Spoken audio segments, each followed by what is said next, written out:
बिस्मिल्लाहिर्रहमानिर्रहीम, अस्सलामु अलैकुम। रज़ा सैयद इस्लामाबाद से प्रोग्राम कैपिटल टुडे के साथ हाजिर खिदमत है। उम्मीद है आपका इख्तिताम हफ्ता बेहतर गुजरा होगा। हमारे साथ मौजूद हैं इंतहाई सीनियर मोहतरम जनाब इफ्तिखार अहमद साहब, हमारे साथ मौजूद हैं मोहतरम जनाब अमीर अब्बास साहब और हमारे साथ मौजूद हैं जनाब पीजे मीर साहब। तीनों सीनियर तज्ज़ियाकार की हैसियत से आज हमारे प्रोग्राम में नाजरीन को वक्त देंगे। कुछ मौज़ूआत हैं जो आपके सामने हम रखना चाहते हैं और इनकी मदद से फिर उस पर जो एक ओपिनियन है और जो एक पब्लिक ओपिनियन इस वक्त डेवलप हो रही है उसके ऊपर कमेंट्री हम लेंगे। वज़ीर आज़म जनाब इमरान ख़ान साहब पाकिस्तान के वज़ीर आज़म तो गुज़िश्ता तकरीबन 2 बरस से हैं, लेकिन इससे पहले तकरीबन एक 22 साल का अरसा है जो उन्होंने तवील तारीख़ है 22 साल की, जो उन्होंने अपोजिशन लीडर या अपोजिशन की एक जमात के तौर पर उन्होंने गुजारे हैं। इन 22 सालों में जनाब इमरान ख़ान साहब को दर्जनों मरतबा, सैकड़ों मरतबा ऐसे मौक़े मिले कि जिसके अंदर उन्होंने उस वक्त की हुकूमत वक्त की किसी न किसी हवाले से और किसी न किसी मामले के ऊपर उन्होंने उसके ऊपर तज्ज़िया किया, तनकीद भी की, ऑब्जेक्शन भी किया और एतराज़ात भी उठाए। ये कहा जाए तो गलत नहीं होगा कि अगर हम मीडिया क्लिप्स उठा के देखें पिछले 22 सालों के, तो मोहतरम जनाब इमरान ख़ान साहब के गोल्डन वर्ड्स हर मौजू पे आपको मिल जाएंगे। गोया हर वो मौजू जो किसी भी हुकूमत के लिए एक बहुत अहम और एक क्रिटिकल मौजू होता है, लेकिन हिज़्ब इख्तिलाफ आड़े हाथों उस पर लेती है। अब ताज़ा तरीन सूरत हाल क्या है जनाब? काबीना के अरकान के अलावा, क्योंकि special assistant to prime minister के ज़िम्रे में भी एक ख़ासी काबिल ज़िक्र तादाद है अफराद की कि जो इस वक्त हुकूमत का हिस्सा हैं और काबीना का गैर रस्मी हिस्सा होते हुए वज़ीर आज़म की मावनत कर रहे हैं। ये सवाल उठा और उसके बाद फिर वज़ीर आज़म की हिदायत के ऊपर तमाम मावनीन ख़ुसूसी या special assistant to prime ministers को कहा गया कि वो अपनी अपनी असासाजात की जो तफसीलात हैं वो पब्लिक कर दें, क्योंकि जो इलेक्टेड रिप्रेजेंटेटिव है उसको आइनी तौर पर ये काम करना होता है। और इसके साथ साथ अगर उनके पास कोई दोहरी शहरियत या कोई परमानेंट रेजिडेंस है किसी दूसरे मुल्क का, तो उसकी तफसील भी सामने लाई जाए। सूरत हाल ये है कि कई अरकान जो कि स्पेशल असिस्टेंट हैं उनकी दोहरी शहरियत भी सामने आ गई है और उनकी वो मुख्तलिफ़ ममालिक में परमानेंट रेजिडेंसी का स्टेटस भी सामने आ गया है। इसके अलावा असासजात के भी बहुत सारे ऐसे मामलात हैं जिसके अंदर मज़ीद ज़िमनी सवालात पैदा होते हैं। सवाल ये है कि क्या वज़ीर आज़म जनाब इमरान ख़ान साहब इस तमाम आदाद शुमार को सामने आने के बाद माजी की अपनी उन पोजीशंस को पर कायम रहेंगे कि जो गोल्डन वर्ड्स वो कहते रहे हैं वक्तन फ़वक्तन? जनाब इफ्तिखार अहमद साहब, क्या कहिएगा आप? देखिए, असूली तौर पे तो इमरान खान साहब ने जो कुछ माजी में कहा उन्हें उस पर कायम रहना चाहिए, क्योंकि वो एक पॉलिटिकल लीडर हैं। तो ऐसा नहीं हो सकता कि पॉलिटिकल लीडर का एक मौक़िफ़ जब वो अपोजिशन में हो तो कुछ और हो, जब इक़्तिदार में आए तो कुछ और हो। यही उनकी तनकीद है दूसरे हुक्मरानों पे, माजी के जो हुक्मरान गुजरे हैं, कि उनके कॉल और फेल में तजाद था। उस कॉल और फेल के तजाद को ख़त्म करने के लिए ये पार्टी आगे आई और इससे तवक्को करते हैं कि जो इसने कमिटमेंट की वो को पूरी करेगी। अब जिस तरीके से अरशद शरीफ की दरख्वास्त पे ये सारी चीज़ हमारे सामने आई है, तो अब ये वक्त उनके इम्तिहान का है, इमरान साहब का, कि वो कैसे रिएक्ट करते हैं। मैं ये कह देना कि ये अपोजिशन का कोई शोर शराबा है और मैं इसको मानता नहीं, तो असूली बात नहीं होगी। असूली बात वही है जो कल कह चुके हैं और उनको उस पर अब बरकरार रखना होगा, अपने आप को कायम रखना होगा। यही तकाजा है जमहूरियत के अंदर। तो वो जो कलीदी अरकान हैं इस वक्त जुल्फ़ी बुखारी साहब हैं, जैसे करीब तरीन शुमार होते हैं वज़ीर आज़म साहब के, वो बरतानिया की उनकी वाज़े तौर पर शहरियत सामने आई है। तो अब माजी का वो बयानिया वज़ीर आज़म जनाब इमरान ख़ान साहब का कि जनाब लॉयल्टीज़ ऐसे लोगों की दूसरे मुल्कों के साथ हो जाती हैं कि उस वक्त के जब वो हल्फ उठाते हैं शहरियत का, तो अब जुल्फ़ी बुखारी साहब की लॉयल्टी को लेकर अपोजिशन जो शोर मचा रही है, तो उसमें कुछ वज़न पैदा होता है इस बात से इफ्तिखार साहब? देखिए, बात यह है कि मैं पहले कह चुका हूँ कि इमरान ने जो बात माजी में कही उसको अपने मौक़िफ़ पे कायम रहना चाहिए। ठीक है।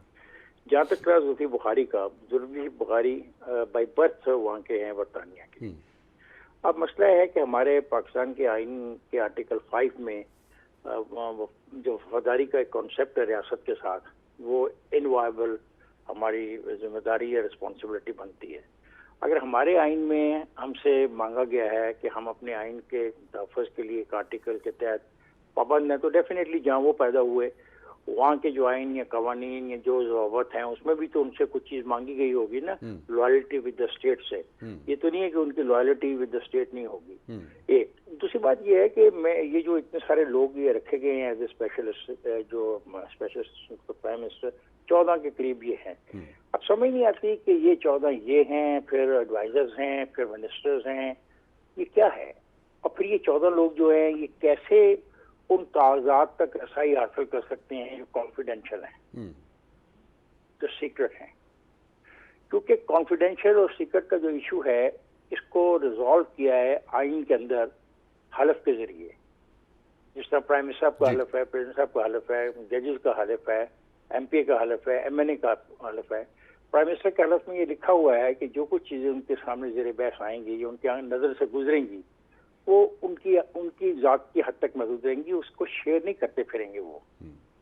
अब उनकी एक जिम्मेदारी होगी ना कॉन्स्टिट्यूशनल, अंडर द ओथ। अगर वो ऐसा करते हैं तो it will be taken as a violation of the constitution, और उस पर उन पर कार्रवाई हो सकती है, उनके खिलाफ लीगल प्रोसीडिंग हो सकती है, उनके खिलाफ पॉलिटिकल प्रोसीडिंग को लोग कर सकते हैं। अब इन लोगों को जो कागजात दिए जा रहे हैं जी, और जो ये पढ़ रहे हैं, जो ये पॉलिसी डिसीजंस कर रहे हैं उन कागजात की बुनियाद पर, इनका क्या है? मतलब सानिया निश्तर साहबा अरब हार रुपए के मामलात में को डील कर रही हैं जी। अब मुझे क्या पता कि वो किस तरह कर रही हैं, वो किस कानून के ताबे कर रही हैं, ये इख्तियार उनको कहाँ से मिल गया? वो मिनिस्टर भी नहीं है, वो एडवाइजर भी नहीं है, उनको स्टेटस मिला हुआ है वफाकी वजीर का। जी नहीं, वो ठीक है, वफाकी वजीर का स्टेटस तो और है ना जी। क्या उन्होंने हलफ उठाया? नहीं। मुझे वफाकी वजीर के पर एतराज नहीं है, क्योंकि वफाकी वजीर अंडर ओथ है। वो अंडर ओथ है कि जो कुछ उसके इल्म में आएगा उसको वो ऐसे बिलावजा बाजारों गलियों में शेयर नहीं करता फिरेगा। अब ये मैंने ये नाम इसलिए लिया कि इसका जो बिलियन ऑफ रुपीज को जो लेन देन हो रहा है, जो दिए जा रहे हैं गरीबों को 12-12 हजार करके, 4-4 हजार करके, वो एक ऐसी खातून दे रही है, वो अंडर ओथ नहीं है। अब मुझे बताएं उसके बारे में आप फिर क्या करेंगे? बेशक वो उनकी नेक नियति अपनी जगह हो, लेकिन ये यकीनी तौर पर एक आईनी मामला है। अपनी जगह है सर, नियत अपनी जगह है। देखिए पार्लियामेंट डेमोक्रेसी में नियतें नहीं देखी जाती। दुरुस्त। पार्लियामेंट डेमोक्रेसी में ये देखना है कि आप हैं कौन, आप आए कैसे हैं, और प्रोसीजर क्या लिया है, हाँ, और आप कर क्या रहे हैं, ये देखना पड़ेगा ना। बिल्कुल सही है। और मुझे अफसोस है कि जो शख्स अब अंडर ओथ होकर इनसे कुछ चीजें शेयर कर रहा है, फिर उसमें भी सवाल उठेंगे। सही। अगर मैं अंडर ओथ हूँ और मैं चीजें आपसे शेयर करता फिरता हूँ रजा साहब, या मीर अब्बास से शेयर करता हूँ, तो गलत फिर मेरे पे ये सवाल उठेगा इफ्तिखार साहब, आप तो अंडर ओथ थे, तो आपने इन लोगों से चीज शेयर क्यों की जो कि अंडर ओथ नहीं थे? ये तो नवारद हैं। ये तो वो लोग हैं जो कि ऐसे बिलावजा आगे बैठे हैं। ये तो आज ये बस्ता उठाएंगे चले जाएंगे, सही बात है, पहली फ्लाइट पकड़ेंगे तो चले जाएंगे, कल जब भी चले जाएंगे और जाके वहां पे बातें करेंगे तो फिर हम इनका क्या कर लेंगे? यहाँ पे तो अंडर ओथ लोगों ने जो पाकिस्तान के साथ किया है और पाकिस्तान की जो भज उड़ाई है बात जाके, वो हमारे सामने है। सही कह रहे हैं आप। पीजे मीर साहब मौजूद हैं हमारे साथ, मवासलाती राब्ते पर सीनियर सहाफ़ी। पीजे मीर साहब, सूरत हाल आपके सामने है, एक काफ़ी तादाद है अरकान की, स्पेशल असिस्टेंट्स की, उसमें से अब बैरून मुल्क या दोहरी शहरियत या परमानेंट रेजिडेंसी के मामला भी सामने आ गए हैं। खान साहब का मौक़िफ़ पिछले 22 साल के दौरान बड़ा वाज़े रहा है और वो हमेशा मुखालिफ रहे हैं इस सारे निज़ाम के। अब किस तरह से जस्टिफाई कर सकेंगे स्पेशल असिस्टेंट्स को उसी पोर्टफोलियो के साथ के जिसके ऊपर वो 22 साल क्रिटिसाइज़ करते रहें? आई थिंक ये प्रोबेबली जब आप आउटसाइड होते हैं कॉरिडोर्स ऑफ पावर में, तो आपका एक नजरिया कुछ और होता है। जब आप कॉरिडोर्स ऑफ पावर के अंदर आते हैं तो फिर जब आप हकायक और हकीकत देखते हैं तो वो दूसरे होते हैं। हालांकि इमरान को सबसे ज्यादा जो सपोर्ट मिली है ओवरसीज पाकिस्तानी की मिली है। दुरुस्त। मैं तो लंदन में ही था जब हम ये सब शौकत खानम के ये ऑर्गेनाइज कर रहे थे, नुसरत फतेह अली आना, पीटर गैब्रियल, आप name any top pop star and politicians, सारों के वहाँ सपोर्ट होती थी। अब बात आती है कि जब आप अंदर आ जाते हैं और आप ले आते हैं, मैं समझता हूँ उन लोगों को कि जिनका एक्सपीरियंस इतना नहीं है पॉलिटिक्स के अंदर। या बिल्कुल आप लाएं, क्यों नहीं, there is nothing wrong with it as long as they are Pakistani. But at the end of the day ये भी इफ्तिखार ने बड़ी अच्छी बात की है, एक होता है ओथ और एक होता है इंट्रस्ट। अब ओथ जो होता है वो लेते हैं under the constitution of Pakistan. Interest आप पाते हैं ऑफ द प्राइम मिनिस्टर। अब ये बड़ी डेलिकेसी है इन दोनों के अंदर कि आप ट्रस्ट तोड़ रहे हैं या आप एक ओथ को एक्सेप्ट नहीं कर रहे या आप perhaps आप ओथ के थ्रू काम नहीं कर रहे। ये एक डिबेट है। इसीलिए मैं आज से कम कुछ नहीं तो 30 साल से लगा हुआ हूं कि ओवरसीज पाकिस्तानीज को आप एक राइट ऑफ वोट दो। देखो आपके पास इस वक्त approximately 30 members of the House of Commons, House of Lords and there are over 25 mayors जो Pakistani descent holding dual nationals ये काम कर रहे हैं बरतानिया के अंदर। अब बात आती है कि उनको तो कोई प्रॉब्लम नहीं होती है कि भाई तुम पाकिस्तानी हो या वेस्ट इंडियन हो या साउथ अफ्रीकन हो। इंडियन डिसेंट के दो, एक का फाइनेंस मिनिस्टर आपका वहां लगा हुआ है और जो दूसरा है चांसलर भी एक्सचेकर है, एक होम सेक्रेटरी है, हमारा अपना जो मेयर ऑफ लंदन है सादिक खान है। द क्वेश्चन इज कि आपने देखना है कि एबिलिटी को, हम जाते हैं टेक्निकलिटी की तरफ। ये पूरी दुनिया के अंदर मैंने एक एग्जांपल दिया, बल्कि कल आज ट्वीट भी किया ट्विटर के 2006 में जब मैं इजराइल में था और ये पूरी जंग कवर कर रहा था, मुझे ऑस्ट्रेलिया से लेके न्यूजीलैंड से लेके बरतानिया, अमेरिका, सारी दुनिया से लेके हर किस्म का बाशिंदा उधर आया हुआ था। वो क्या था, कोई ट्रेडर था, कोई ये था, कोई वो था, और नेशनलिटी डिफरेंट, लेकिन इजराइल के लिए जंग के लिए आ गए थे ये 2006 हिजबुल्लाह वॉर के अंदर। अब द क्वेश्चन है उन्होंने भी ओथ उठाया हुआ है, वो भी ओथ उठा के बैठे हुए अपने अपने मुल्कों के अंदर, लेकिन द क्वेश्चन अराइजेस कि आपकी एक्चुअल लॉयल्टी कहाँ है। मैंने ये लॉयल्टी इजरायलीज में देखी है जो कि अपने मुल्क के लिए आके खड़े और हर किस्म के, वो चाय बेचने वाला है, कोई टी स्टॉल ऑपरेटर है, वो ये इंटरेस्टेड है, इन्होंने नेशनल सर्विस की हुई है, ये लड़े आके। आप अंदाजा लगा लो कभी भी आपको नुकसान होगा ना पाकिस्तान में, फ्लड का, अर्थक्वेक का या किसी और बीमारी का या कैटास्ट्रॉफी का, सबसे पहला ओवरसीज पाकिस्तानी खड़ा होता है आपके पास। आप यहाँ बैठ के फखर से कहते हैं, नहीं जी आप फखर से कहते हैं 13 बिलियन आ गया ओवरसीज रेमिटेंस। पीजे बहस ये नहीं है, बहस ये है कि या तो आप वाली बात मान ली जाए कि उनको राइट ऑफ वोट दे दिया जाए और उनको तस्लीम कर लिया जाए और फिर उनसे हलफ भी ले लिया जाए ना। देखिए पीजे हमारे आर्टिकल 5 में जो हमारा जो कॉन्स्टिट्यूशन है, हमें एक ओथ लेना पड़ता है। उस ओथ में ये अगर लोग कल ओथ को लेने को तैयार हैं तो मैं तुमको वेलकम करूंगा। वो ओथ ये कहता है कि loyalty to the state is the basic duty of every citizen. अब ये मसला सिटीजन का आएगा, पहले तो वो सिटीजन होगा तो वो ये ओथ लेगा ना।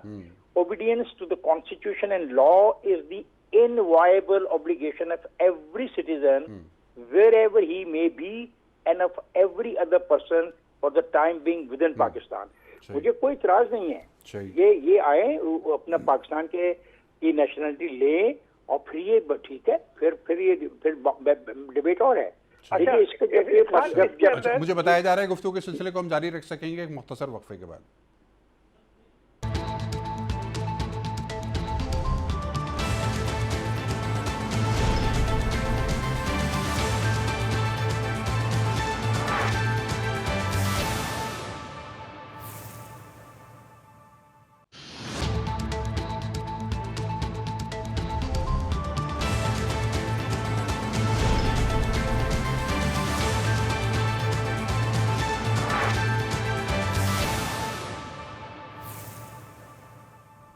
जी वक्फे के बाद खुश आमदीद। जनाब अमीर अब्बास साहब हमारे साथ मौजूद हैं और मैं सबसे पहले माजरत चाहूँगा आपसे, मिस टाइम कर गए हम थोड़ा सा। अब आपके सामने मैं दो सवालात इकट्ठे रख रहा हूँ। पहला सवाल तो ये है कि एक आपके और हमारे मुश्तरका दोस्त हैं, उनके पास एक गाड़ी है जिसकी मालियत इस वक्त मार्केट में तकरीबन 40 लाख रुपए है। थोड़ी देर पहले उनसे मेरी बात हो रही थी, वो कह रहे थे कि वो सोच रहे हैं कि इस गाड़ी को एक्सचेंज कर लें, तो मशवरा लेना चाह रहे थे कि कौन सी गाड़ी है जो 40 लाख रुपए वाली गाड़ी से एक्सचेंज में अच्छी मिल जाएगी।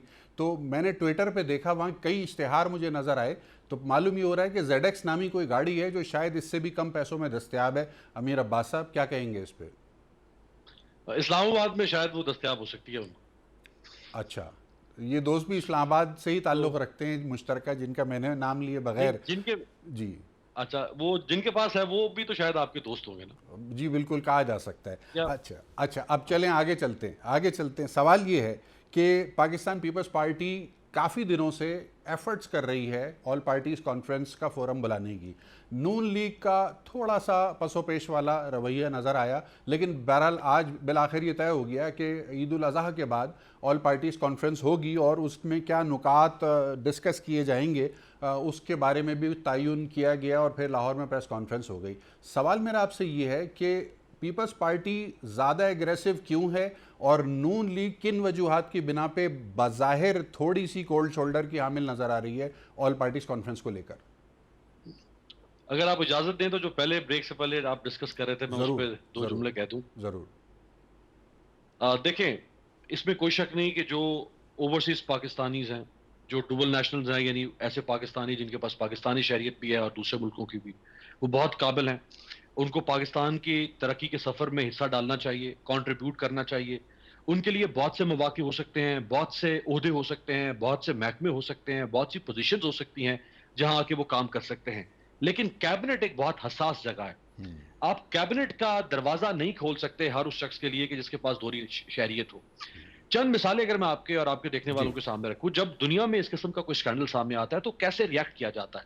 अब पाकिस्तान के वजीर आजम साहब का देख लें रवैया के, 2 दिन से उन्होंने बिल्कुल खामोश सख्ता तारी हुआ है, पता ही नहीं कि इस मुल्क में कोई खबर ऐसी आई भी है या नहीं आई।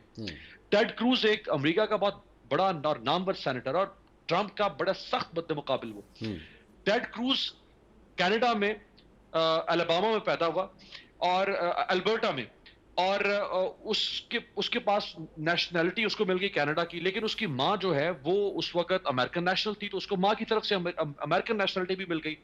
अब 2013 में ये स्कैंडल सामने आया कि ये सेनेटर अमेरिका का और इसके पास कनाडा की भी नेशनैलिटी है और अमेरिका की भी नेशनैलिटी है, तो उसने 2013 में अपनी कनाडा की नेशनैलिटी फौरी तौर पर तर्क कर दी। पीजे मीर साहब आपके साथ बैठे हुए हैं, कॉनरेड ब्लैक, ये बरतानिया के हाउस ऑफ लॉर्ड का रुकन था, लॉर्ड था वहां पे, और इसके पास भी कनाडा की नेशनैलिटी थी और बरतानिया की नेशनैलिटी थी। इसका स्कैंडल आया, ये ज्यादा देर तक ठहर नहीं सका, इसको एक नेशनैलिटी तर्क करना पड़ी। मिशेल बैकमैन, ये हाउस ऑफ रिप्रेजेंटेटिव की रुकन थी, मिनेसोटा से मुंतखब हुई थी अमेरिका के। इसने 1972 में एक स्विट्जरलैंड के बाशिंदे से शादी की थी, शौहर की वजह से इसको स्विस नेशनैलिटी भी मिल गई। लेकिन 2012 में जब ये स्कैंडल आया तो इसको स्विट्जरलैंड की नेशनैलिटी छोड़ना पड़ी और इसको बार बार अमेरिकी कौम को अपनी वफादारी का यकीन दिलाना पड़ा। सही। ओ भाई, ये नहीं होता इस तरह से कि आप कहें कि कानून में कहीं नहीं लिखा हुआ, आइन में कहीं नहीं लिखा हुआ। आइन और कानून में तो 500 चीजें नहीं लिखी हुई। रियासतें, सियासत, हुक्मरानी अखलाकियात पर चलती है। सही। पब्लिक एस्पिरेशंस, कानून और आइन बहुत पीछे रह जाता है। सही। अखलाकियात का तकाजा ये है कि जुल्फी बुखारी बहुत कॉम्पिटेंट आदमी है, बड़ा अच्छा काम किया इन्होंने, उनके लिए 10 मौके हैं, वो और बहुत सारी जगहों पे पाकिस्तान में सर्व कर सकते हैं, बाकी लोग भी। लेकिन अगर आप कैबिनेट का दरवाजा खोल देंगे और एक उसूल बना देंगे तो फिर इसके सामने बंद कब आनेंगे? एक वक्त ऐसा भी आ सकता है ज़ादी साहब कि पाकिस्तान में 50 मिनिस्टर जो है कैबिनेट के अंदर वो सारे के सारे डुबल नेशनल होंगे। हाँ, ये आने वाले दौर में ऐसा हो सकता है, इस बुनियाद पे ये बात तो आपकी वजन रखती है। कभी भी हो सकता है। लिहाजा एक प्रेसिडेंट आप और वो इमरान खान जो 26 साल तक सुबह शाम हमें ये यकीनी पिलाता रहा कि भाई डुबल नेशनैलिटी जो है वो हक हुक्मरानी नहीं रखती है, जब उनके ऊपर अपने ऊपर बात आई तो वो बिल्कुल खामोश हो गए। अब आपने जो एपीसी की बात, जी एपीसी पे आए, देखिए ऑपोजिशन जो है वो सिर्फ इस वक्त जिसे वो कहते हैं ना जां बलब होना, जां बलब, वो इस वक्त जां बलब है, वो इसके अलावा कुछ नहीं। ये सारी जो कोशिशें हैं ये इंटैक्ट रखने के लिए हैं ऑपोजिशन की जमातों को। ये जो एक्सरसाइज होती है पीरियडिकल एक्सरसाइज है, हर 3 महीने के बाद ये एक्सरसाइज होती है, इसलिए ताकि हम ऑपोजिशन को इंटैक्ट रखें, अपने वोटर्स को इंटैक्ट रखें, अपने एजेंडे को इंटैक्ट रखें। और जाहिर बात है ऑपोजिशन है, हर ऑपोजिशन दुनिया की ये काम करती है, वो कि सिटिंग गवर्नमेंट के खिलाफ वो बात करती है और इनको करनी चाहिए अगर जहां पे गलत हो। लेकिन अगर इमरान खान की बैड गवर्नेंस के ऊपर एपीसी होनी चाहिए तो फिर सिंध की बैड गवर्नेंस पे एपीसी नहीं होनी चाहिए जहरी साहब। अगर इमरान खान की गलत कारकर्दगी के ऊपर लॉन्ग मार्च होना चाहिए, धरने होने चाहिए, तो सिंध में तो 12 साल से हुकूमत है एक जमात की, वो एक एडमिनिस्ट्रेटिव यूनिट है। तो इमरान खान शायद के पास यही वजह है पीपल्स पार्टी के जारहाना रवैये की। जी, शायद यही वजह है कि पीपल्स पार्टी ज्यादा जारहाना रवैया अख्तियार कर रही है, ज्यादा एग्रेसिव स्टांस ले रही है हुकूमत के खिलाफ। शायद ये वजह है। देखें फिर मुमकिन है, देखें ना, अब इस वक्त जो रिपोर्ट आई है खुद आप देख लें, 9284 प्राइमरी स्कूल ऐसे हैं सिंध में जहां सिर्फ एक कमरा जमात है। जी। 62 मिडिल स्कूल, मिडिल का मतलब 8वीं जमात तक जो स्कूल है, 62 मिडिल स्कूल ऐसे जिनमें एक कमरा जमात है, 2548 ऐसे प्राइमरी स्कूल है जो शेल्टरलेस है, 47 ऐसे मिडिल स्कूल है जो शेल्टरलेस है, 12,676 ऐसे स्कूल है जिनमें टीचर नहीं है। सही है। ओ भाई, 12 साल की तर्ज हुक्मरानी के बाद एजुकेशन का जो बेसिक इंफ्रास्ट्रक्चर है, बेसिक इंतहाई सतही इंफ्रास्ट्रक्चर आप वो नहीं बना सके। तो अगर आपसे हम ये तवक्को करें कि आप सिंध के अंदर ऑक्सफोर्ड या हार्वर्ड बनाएंगे तो आप तो 500 साल मांगेंगे हमसे। सही है। तो अगर इफ्तिखार अहमद साहब, इस पर मैं आपका कमेंट लेना चाहूंगा। तो फिर सिंध हुकूमत को भी तो गिराना पड़ेगा ना। किस चीज पे जी? ये जो इन्होंने नुक्ता उठाया है कि ऑल पार्टीज कॉन्फ्रेंस अगर हुकूमत की यानी वफाकी हुकूमत की गवर्नेंस के ऊपर सवालिया निशान है, तो फिर सिंध की जो हुकूमत है उस पर सवालिया निशान कौन लगा सकता है? कौन नहीं, बिल्कुल सही। I agree with my dear friend, I agree with him.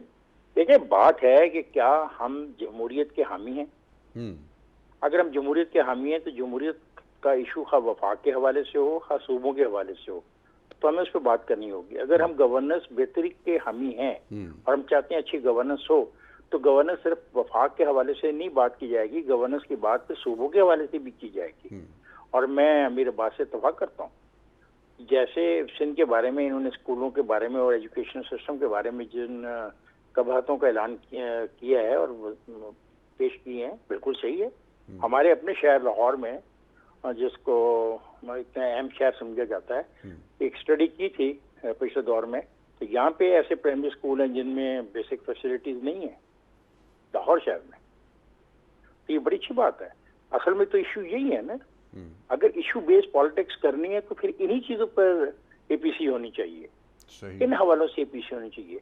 और एपीसी से इमरान नहीं जाएगा और इमरान को नहीं जाना चाहिए। अगर हम जमहूरियत की बात करते हैं तो जमहूरियत में इमरान को 2023 तक की इख्तियार है, अख्तियारात हैं।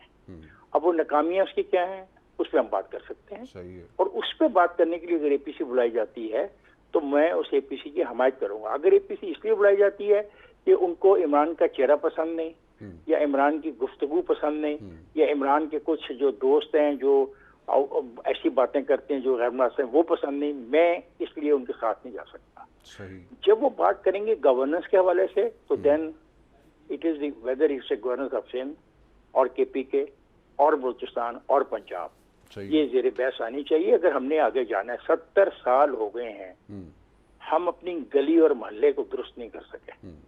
और जब हम ये बात करते हैं तो बड़े बड़े पढ़े लिखे लोग कहते हैं यार ये क्या माइक्रो मैक्रो है, ये क्या छोटी छोटी बातें तुम इफ्तिखार करते हो, मोहल्ले की भी कोई सियासत होती है, गली मोहल्ले की भी सियासत है। हालांकि गली मोहल्ले ही इकट्ठे होते हैं तो एक यूनियन काउंसिल बनती है, और ये बहुत सारी यूनियन काउंसिल इकट्ठी होती हैं तो फिर जाके एक सूबाई असेंबली की कॉन्स्टिट्यूंसी बनती है, और 2-2.5 सूबाई जो असेंबली की कॉन्स्टिट्यूंसी होती है उसमें एक कौमी असेंबली बनती है। तो मेरी तो इब्तिदा वहीं से है ना।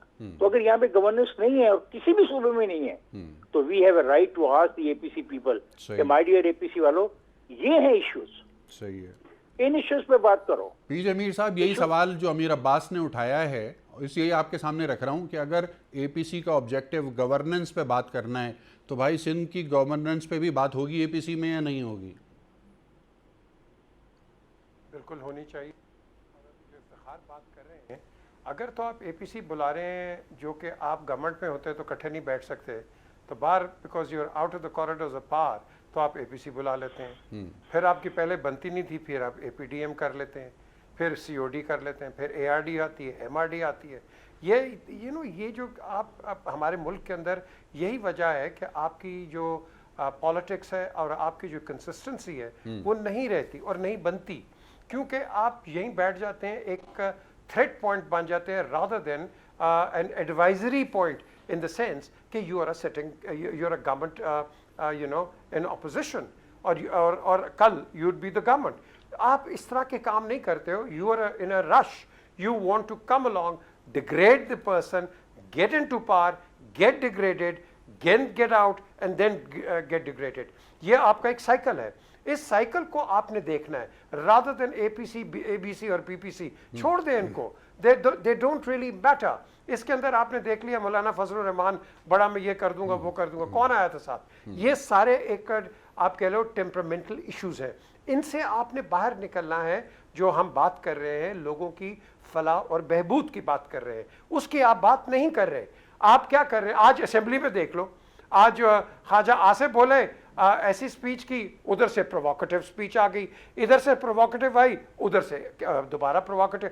अब द क्वेश्चन इज, आपके पास एक फॉर एग्जांपल प्राइवेटाइजेशन का बिल था, भाई वो डिस्कस करो तुम।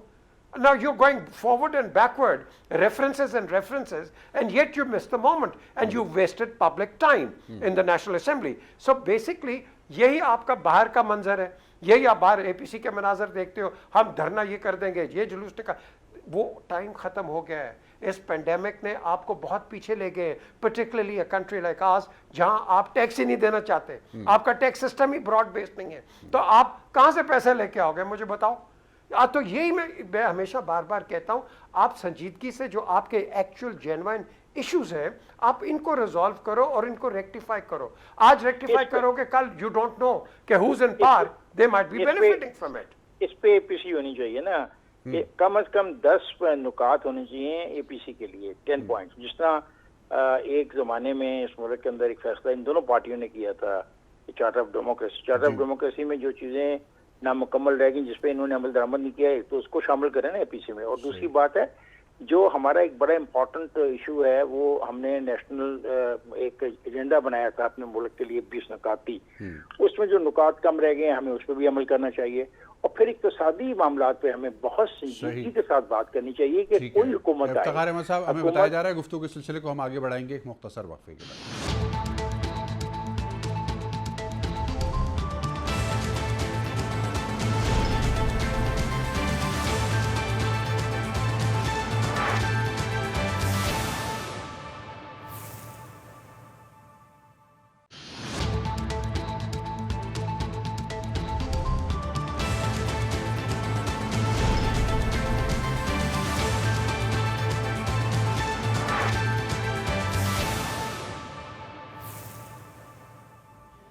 जी, वक्फे के बाद एक मरतबा फिर खुश आमदीद। अमीर अब्बास साहब हमारे साथ मौजूद हैं। भी वक्फे के दौरान बड़ी दिलचस्प गुफ्तगू चल रही है और मायना खेज भी है। अब सवाल ये है और कंक्लूजन ये है कि अगर एपीसी होने जा रही है तो फिर एपीसी का एजेंडा पब्लिक इंटरेस्ट में होना चाहिए। अगर एपीसी का एजेंडा सिर्फ महदूद रह जाता है उन मसाइल और मामलात को एड्रेस करने की हद तक जो हिज़्ब इख्तिलाफ के चंद रहनुमाओं को जिसका सामना है, तो आई एम सॉरी, ये पब्लिक इंटरेस्ट नहीं होगा। अमीर अब्बास साहब, क्या मीडिया कोई किरदार अदा कर सकता है एपीसी का एजेंडा सेट करने के लिए?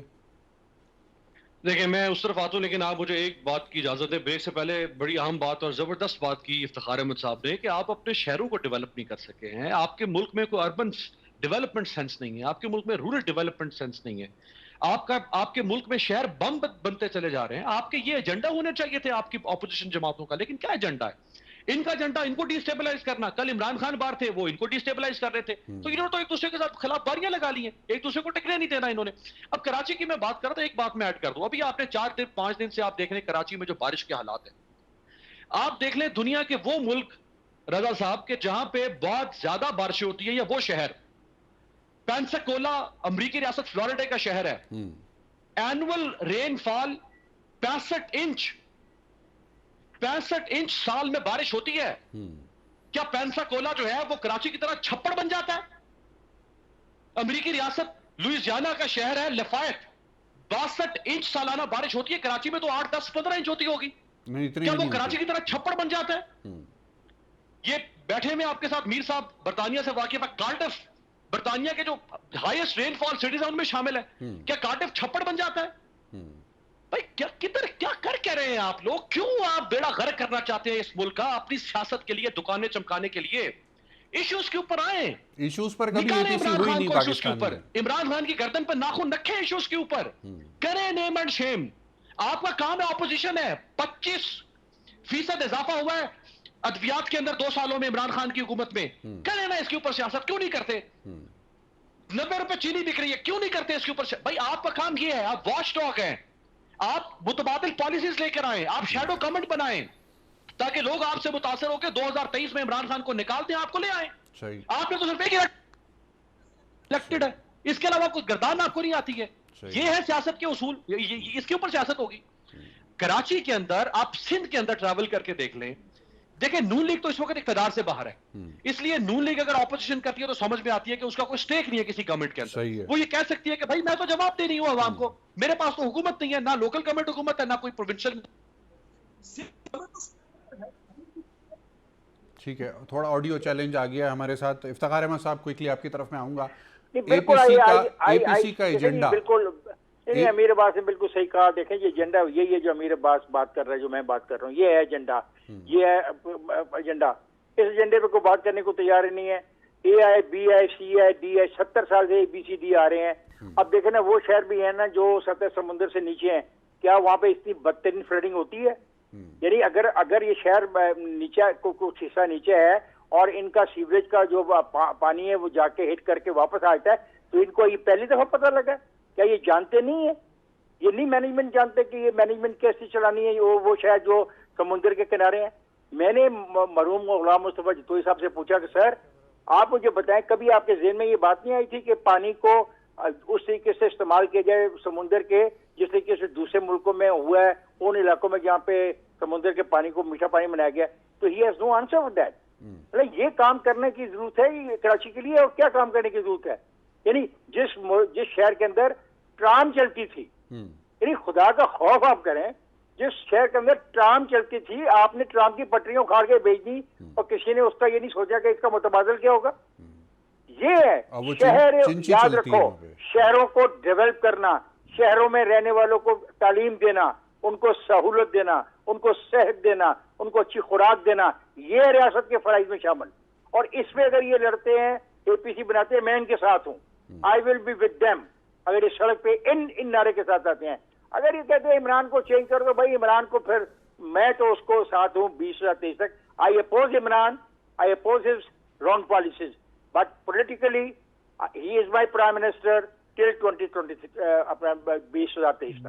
बहुत खूबसूरत बात की आपने। PJ मीर साहब, आप कंक्लूड कीजिए सारी गुफ्तगू को कि APC का एजेंडा जेन्युइन पब्लिक इंटरेस्ट में कभी इससे पहले तो हुआ नहीं है, क्या आने वाली APC का हो सकता है, और क्या हम और आप यानी मीडिया कोई किरदार अदा कर सकते हैं इसमें? नहीं जी, देखें बात सुने, ये जो हम सारी डिस्कशन कर रहे हैं इसका सबसे बड़ा जिम्मेदार कौन है? देखें पानी की अमीर अब्बास ने बात की, बड़ी अच्छी बात की है, लेकिन eight the end of the day उन्होंने मेजर्स लिए हुए हैं। आप कराची की बात करते हैं, कराची के गटर्स क्यों बंद होते हैं? ये BS ने मुस्तफ़ा कमाल ने तो बिल्कुल सही कर दिया था, ड्रिग रोड भर जाती थी and he cleaned out the gutters. ये प्लास्टिक की एक कैंपेन शुरू की थी कि आप प्लास्टिक फेंकेंगे एज सिटीजन्स तो यही होगा, फिर ब्लेम किसको करेंगे? What ever the incumbent government. ये सिटीजन की भी कोई रिस्पॉन्सिबिलिटी है, हर चीज़ गवर्नमेंट की नहीं होती है। गवर्नमेंट की बिल्कुल गवर्नेंस होती है। गवर्नेंस कहाँ ख़राब होती है? ना आपकी इम्प्लीमेंटेशन है और ना आपकी एग्जीक्यूशन है। हम इस चीज़ के अंदर मारे जाते हैं कि कोई जिसको आपने पकड़ा उसको आपने छोड़ दिया। ये मत करें। बाहर ये दोनों बाहर जाते हैं, इनसे पूछ लें, आप उसको चैलेंज करेंगे, आपको अंदर बंद कर देगा वो। आप you listen to him and you obey him, that's the law. Now here आपका जो लॉ गिवर है, अगर आप कोई मिसडिमीनर करते हो, कोई गलत काम कर रहे हो, आप उसको गालियां निकाल के, तुम्हें पता है मैं कौन हूँ? हम डंडे से चलने वाले हैं। हम वही है ना, लाहौर कराची इस्लामाबाद एयरपोर्ट पे भेड़ बकरियों की तरह, और जब उतरते हैं UK या कहीं और लाइन के अंदर लग जाते हैं। UAE ले लो यार, लाइन के अंदर लग जाते हैं। क्या वजह? क्योंकि गवर्नेंस है, देयर इज लॉ देयर। हमारे पास लॉ है but we don't implement it, we don't make it happen, and this is the reason कि आज लोग रोते हैं कि चलिए आज पढ़े ना खबरों के अंदर रजा 12 साल के बाद FIR रजिस्टर हुई। एक न्यूज आज पढ़ रहा था। अब मुझे बताओ 12 साल के बाद FIR, व्हाट लॉज है, हु इज स्टॉपिंग इट? उसका क्या कसूर है 12 साल? The question is, we need to strengthen our laws, we need to make our laws strict, firm and execute them. नहीं करोगे आप, मुझे कल को आज वो खराब हो गया, ये हो गया, ये क्यों हो गया, APC, BBC, PPC, ये छोड़ दे। ये सेकेंडरी ट्रैक की बात है।